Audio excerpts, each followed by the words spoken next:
So yun yung gate.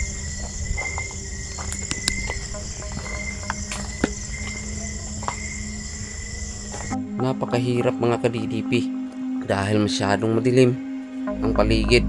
Tanging flashlight ko lang ang aking gabay upang makita ang dinadaanan. Kaya mga ka-DDP, samahan niyo po ako hanggang sa dulo ng video na to. Huwag niyo po sanang kalimutan ang i-share itong video sa kahit saan. Maraming salamat.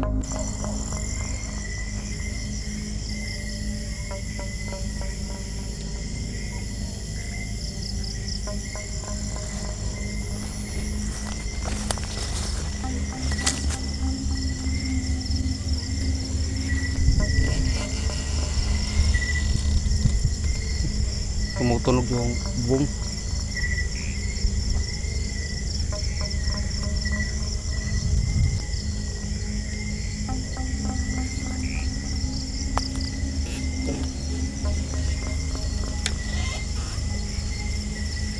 Yung kahoy pala yun, oh.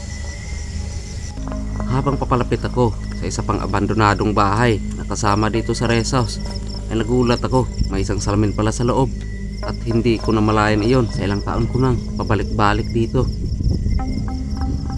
Hello. So napay isa ka bakay diri guys, pero di yun naman masulod. Okay, yun sa caretaker, bawal lang masulod din na. So creepy na pa sa amin guys, oh. Pura guys, oh. Zoom na to, na sa amin guys.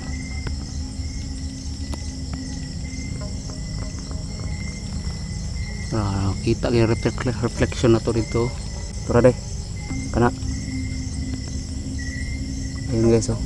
May salamin. Ngayon ko palang yan nakita.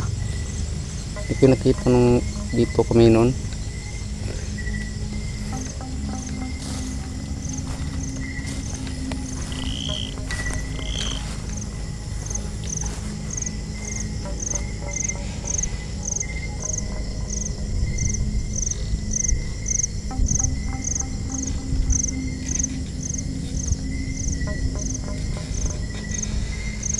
Sa hindi inaasahang pangyayari mga ka-DDP, bigla na lang naglobat ang ating flashlight at hindi ko mawari kung bakit ito nangyayari.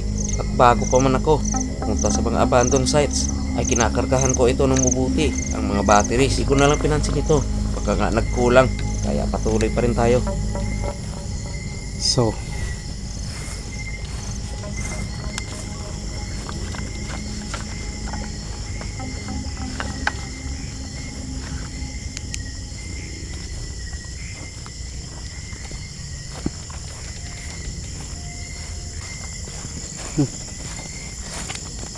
hindi ko makalimutan, ito tayo dakatatan.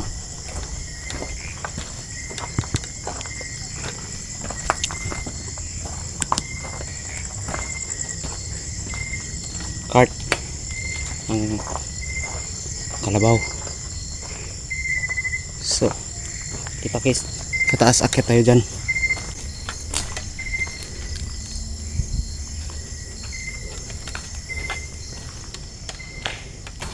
Yung gamit natin dito, tayo gagawa ng session mamaya. Ngayon mga ka-DDP ay maghahanap na tayo ng plastada kung saan natin ilalagay ang ating mga devices na tumutunog upang makasagap ng mga magnetic energy. At mga ka-DDP, may inilagay po ako isang device sa loob ng CR, at nung ako ay lumabas galing sa CR ay bigla na lang po itong tumunog ng kusa. Antay lang po mga ka-DDP, ipapakita ko po sa inyo mamaya kung anong plastada ng device natin sa loob ng CR, dahil napaka-imposible na isa iyong insekto na tumapo sa ating paranormal equipment.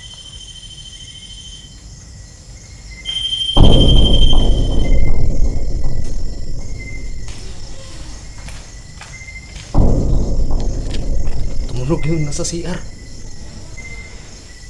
Yung nasa CR eh. Patay. Hindi ko na ito nakakapag-start. Yung sa CR guys, tumunog. Pagkatapos na mangyari na may ma-detect na magnetic energy ang REM pad natin, ay sumunod na naman itong nasa labas. Bigla na lang itong tumunog na kahit wala namang dumapo. Paramdaman natin sila.